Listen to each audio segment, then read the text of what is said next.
नमस्ते बच्चों, स्वागत है आपका हिंदी की कक्षा में आपकी पुस्तक व्याकरण सरोवर कक्षा 6 बाय गैलेक्सी पब्लिकेशन के साथ। शुरू करते हैं बच्चों पाठ संख्या 5 और पाठ संख्या 5 का नाम है संज्ञा। तो संज्ञा किसे कहते हैं? नाम वाले सभी शब्दों को संज्ञा कहते हैं। इस दुनिया में प्रत्येक वस्तु, प्राणी, स्थान एवं अवस्था का कुछ ना कुछ नाम अवश्य होता है। नाम से ही वस्तुओं, प्राणियों, स्थानों व भावों की पहचान होती है। चित्रों के नीचे दिए गए वाक्यों को पढ़कर समझिए। श्याम घर लौट रहा है, आम में मिठास है, आदमी लेटा हुआ है। उपर्युक्त वाक्यों में श्याम किसी लड़के का नाम है, घर एक स्थान का नाम है, आम किसी फल का नाम है, मिठास एक गुण का नाम है, आदमी एक व्यक्ति है। ये सभी शब्द संज्ञा कहलाते हैं। तो किसी व्यक्ति, स्थान, वस्तु और नाम के गुण, धर्म, स्वभाव आदि का बोध कराने वाले शब्द संज्ञा कहलाते हैं। संज्ञा के भेद देखेंगे। संज्ञा के 3 भेद होते हैं: व्यक्तिवाचक संज्ञा, जातिवाचक संज्ञा और भाववाचक संज्ञा। व्यक्तिवाचक संज्ञा, इन संज्ञा शब्दों से किसी विशेष व्यक्ति, प्राणी, वस्तु अथवा स्थान का बोध होता है। रमा पढ़ती है, यह विद्यालय है। तो यहाँ विशेष व्यक्ति का नाम है रमा और विद्यालय का ये एक स्थान है, इसका विशेष नाम है विद्यालय। तो पहले वाक्य में रमा एक विशेष व्यक्ति, लड़की का नाम है। दूसरे वाक्य में विद्यालय विशेष स्थान का नाम है। ऐसे नाम व्यक्तिवाचक संज्ञा कहलाते हैं। अन्य उदाहरण हैं जयप्रकाश नारायण, श्री कृष्ण, गौतम बुद्ध, महावीर स्वामी, भारत, दिल्ली, गोदान, महाभारत, रामायण, ताजमहल, कुतुब मीनार आदि हैं। तो बच्चों किसी प्राणी, वस्तु, स्थान को यदि हम कोई विशिष्ट नाम दे देते हैं तो वह व्यक्तिवाचक संज्ञा हो जाता है। अब देखेंगे जातिवाचक संज्ञा। इन संज्ञा शब्दों से किसी व्यक्ति, जीव या वस्तु की संपूर्ण जाति का बोध होता है। बंदर पेड़ पर बैठे हैं, किसान हल चला रहा है। पहले वाक्य में बंदर और दूसरे वाक्य में किसान ऐसे शब्द हैं जो अपनी संपूर्ण जाति का बोध कराते हैं, अतः ये जातिवाचक संज्ञाएं हैं। अन्य उदाहरण मनुष्य, नदी, नगर, पर्वत, पशु, पक्षी, लड़का, कुर्ता और गाय, घोड़ा आदि। फिर हम आते हैं भाववाचक संज्ञा पर। इन संज्ञा शब्दों से पदार्थ की अवस्था, गुण, दोष, धर्म आदि का बोध होता है। बुढ़ापा जीवन का अभिशाप है, आम में मिठास है। पहले वाक्य में बुढ़ापा किसी व्यक्ति की विशेष अवस्था का बोध करा रहा है। दूसरे वाक्य में मिठास किसी वस्तु के गुण को प्रकट कर रहा है। ऐसी संज्ञाएं भाववाचक संज्ञाएं कहलाती हैं। अन्य उदाहरण अमीरी, गरीबी, बचपन, मोटापा, चढ़ाई, थकावट आदि। अंग्रेजी व्याकरण के प्रभाव के कारण कुछ विद्वान संज्ञा के 2 भेद और बताते हैं जो इस प्रकार हैं: समुदायवाचक, पदार्थवाचक। समुदायवाचक संज्ञा, जिन संज्ञा शब्दों से व्यक्ति, वस्तु आदि के समूह का बोध होता है।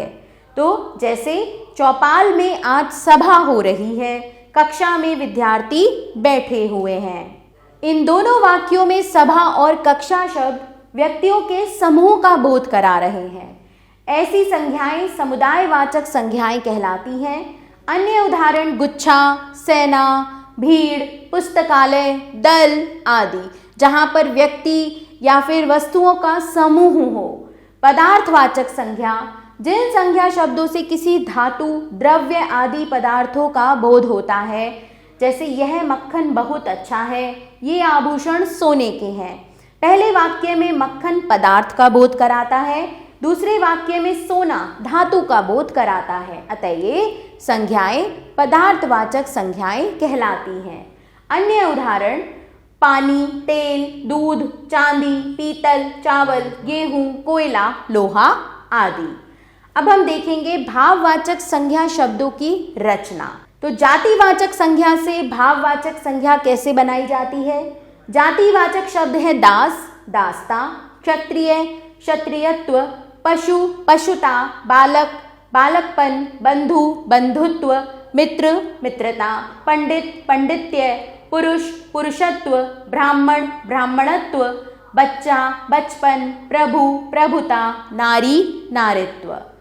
अब सर्वनाम से अपना, अपनापन या अपनत्व, पराया, परायापन, सर्व, सर्वस्व, मम, ममत्व, ममता, निज, निजत्व, निजता, स्व, स्वत्व, अहम, अहंकार, अपना, अपनापन।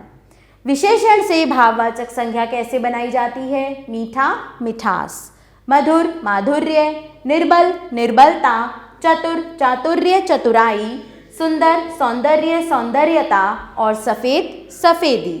फिर आता है हरा, हरियाली, प्रवीण, प्रवीणता, निपुण, निपुणता, सफल, सफलता, मैला, मैल, खट्टा, खटास। क्रिया से खेलना, खेल, लिखना, लेख, लिखाई, लेना देना, लेन देन, मिलना, मेल, मुस्काना, मुस्कान, थकना, थकावट, हंसना, हंसी, पढ़ना, पढ़ाई, चढ़ना, चढ़ाई, कमाना, कमाई। तो बच्चों, इस पाठ में आपने जाना कि सभी नाम वाले शब्दों को संज्ञा कहते हैं। व्यक्ति, वस्तु, स्थान अथवा भाव के नाम को संज्ञा कहते हैं। संज्ञा के तीन भेद व्यक्तिवाचक, जातिवाचक, भाववाचक होते हैं। व्यक्तिवाचक संज्ञा एक विशेष प्राणी, स्थान व भाव का बोध कराती है। जातिवाचक संज्ञा किसी एक प्राणी, जंतु व स्थान की संपूर्ण जाति का बोध कराती है। भाववाचक संज्ञा, जातिवाचक संज्ञा सर्वनाम, विशेषण व क्रिया से बनाई जाती है। अब हम करते हैं पाठ का अभ्यास कार्य। सही विकल्प पर सही का चिन्ह लगाइए। निम्नलिखित में से व्यक्ति है राम, निम्नलिखित में से जाति है नगर, सभी में से भाव है सौंदर्य। रिक्त स्थान भरिए। किसी व्यक्ति, स्थान, वस्तु आदि के नाम का बोध कराने वाले शब्दों को संज्ञा कहते हैं। संज्ञा के तीन भेद होते हैं। जिस संज्ञा शब्दों से समूह का बोध हो उन्हें समुदायवाचक संज्ञा कहते हैं और पढ़ना की भाववाचक संज्ञा पढ़ाई है। सही वाक्यों के सामने सही, गलत के सामने गलत का चिन्ह लगाइए। लड़का की भाववाचक संज्ञा लड़कपन है, सही। मम सर्वनाम संज्ञा की भाववाचक संज्ञा माँ है, गलत। सफ़ेद की भाववाचक संज्ञा सफ़ेदी है, सही। और देखना, भालना क्रिया से भाववाचक संज्ञा देखभाल बनी है, गलत। सही मिलान कीजिए। सोना, चांदी पदार्थवाचक संज्ञा है, सभा, भीड़ समुदायवाचक संज्ञा है, मिठास, बुढ़ापा भाववाचक संज्ञा है और मनुष्य, नदी जातिवाचक संज्ञा है। निम्नलिखित शब्दों में से व्यक्तिवाचक एवं जातिवाचक संज्ञा शब्द अलग कीजिए। तो आप यहाँ पर अध्ययन करेंगे बच्चों। मैंने यहाँ पर व्यक्तिवाचक और जातिवाचक संज्ञा शब्द अलग अलग लिखे हैं। निम्नलिखित शब्दों से भाववाचक संज्ञा बनाइए। तो पशु, पशुता, अहंग, अहंकार, माता, ममता, चुनना, चुनाव, काला, काली, चतुर, चतुराई, मीठा, मिठास, बच्चा, बचपन। यहाँ पर इन शब्दों से भाववाचक संज्ञा आप स्वयं बनाएंगे। निम्नलिखित प्रश्नों के उत्तर दीजिए। तो बच्चों, इन प्रश्नों के उत्तर पाठ के आधार पर आप स्वयं देंगे।